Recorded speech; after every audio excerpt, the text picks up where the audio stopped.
Hello. So I know I have at least one student who has had the unfortunate circumstance that her bridge fell on her instrument. So I want to just kind of go over how to put your bridge back on if that were to happen to you. Because it's actually not that hard. It seems a lot scarier than it actually is. So the first thing you need to do when your bridge, if your bridge falls, not when, well, hopefully it doesn't, but if it does, you want to look inside your instrument, make sure the sound post is still there, like still up, I should say. Hopefully it's still there, didn't fall out. But you want to make sure it's still up, okay?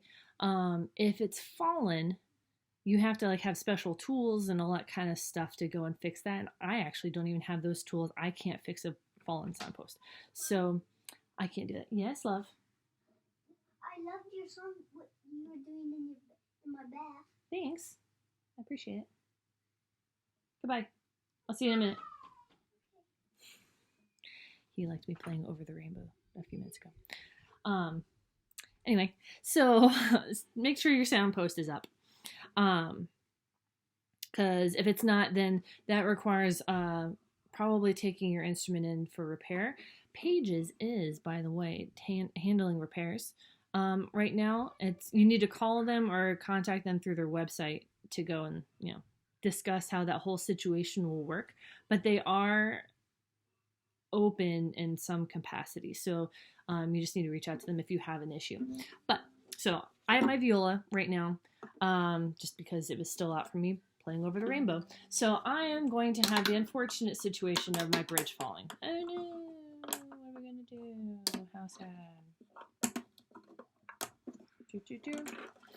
So that happens sometimes, your bridge falling. Oh no. If you're tuning and you keep using the pegs and stuff, and you don't notice, but a lot of times, like when you're tuning and stuff, you're pulling the bridge this way all the time if you just keep moving your pegs, and eventually, it's just gonna fall. So that's kind of usually what happens. Not the end of the world, but it sounds kind of scary and just a thing that you have to worry about. So usually your strings are going to be on the loose-ish side. If they're not super loose because it fell like while you were trying to tune or whatever, then the first thing you need to do is you need to loosen your strings. Okay, so you need to loosen them enough that you can get your bridge back in. So notice on this bridge, okay, it might be a little hard to tell, but you can kind of see. This side is a little bit higher than this side. Okay, all bridges, if they are carved correctly, should be like that. Okay, the side that's lowest should be the side on your highest string. Okay, so whatever string instrument you're playing, the lower side should be the side on your highest string. So low bridge, high string. Okay, so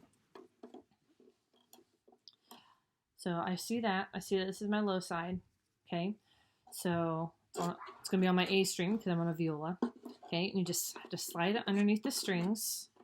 Okay, and you get it so the strings are in the little grooves. Okay, and you can kind of see on the top of your instrument where the feet of your bridge were. So you shouldn't have to guess too much on where to put the bridge. It should be generally pretty visible. Okay, so then look, it's already up. It's not fallen. Okay, now if your strings are too loose, then it might. So you might need to make sure they're not like super wobbly. But at this point, once the bridge is on there, you just have to tune. So then while you're tuning, you just have to keep an eye on what your bridge is doing. And something I recommend to help keeping your bridge from falling again while you're doing this is to tune the two middle strings first, or at least get them tighter. So you start with the middle ones, no matter what they are, and then you work on the outer ones. Because if you start from high to low, your bridge is going to start getting pulled at an angle, and it's going to be strange. So I'm going to, because my strings don't make sound generally, so I'm going to just kind of turn my pegs enough that they make sound.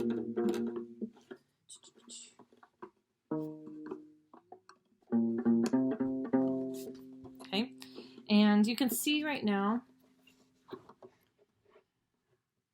there's like not much space on my fingerboard on this side, but there's a decent amount of space on this side. So that means I need to move my bridge. Okay, so if I have to move my bridge over, I put my thumb and pointer finger up on the bottom by the feet, and I just kind of scooch it over. Okay, and that should be enough. Okay, so now I go with the outer strings to tune.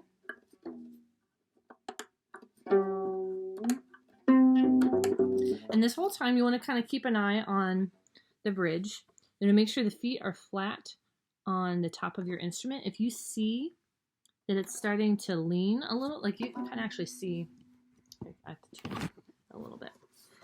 I don't know if you can tell in this video, but the feet on this side are kind of starting to come off of the instrument a little bit. So if that's happening, then this is where I think people get kind of freaked out. So it's not hard, but it's kind of a balance thing. So I put my pointer fingers on the bottom, on the side closest to the fingerboard, and my thumbs on the top, on the other side, and I kind of do a push, like a push-pull kind of thing. Actually, I think, yeah. So actually, I was reversed. It depends which direction you need to turn it. So since I need to push the feet this way, I lied. So your thumbs go on the bottom on this side, and pointer fingers go on the top. So I'm sorry, I reversed it. Depends on which way you need to tilt the bridge.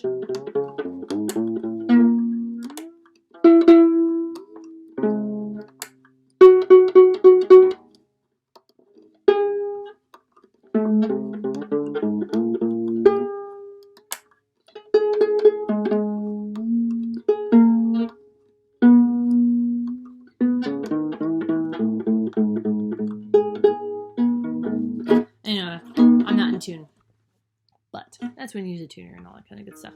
But they could do it, and then it's just the process of tuning.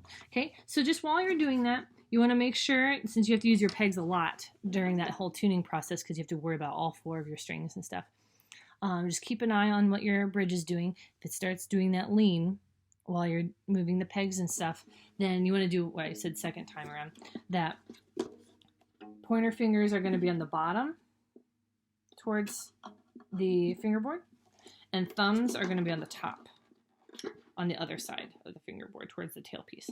So you'll kind of push with your pointer fingers and push the other way with your thumb. So it's kind of a push-push thing, but it's a counter balance. So you just have to be careful, and you don't want to push really hard, because then you just make your bridge fall again. So it takes a little bit of practice, and you'll be nervous about it the first couple times that you do it. But it's just like tuning. The more you practice it, the more you do it, the easier it's going to be, and it's not going to be so scary.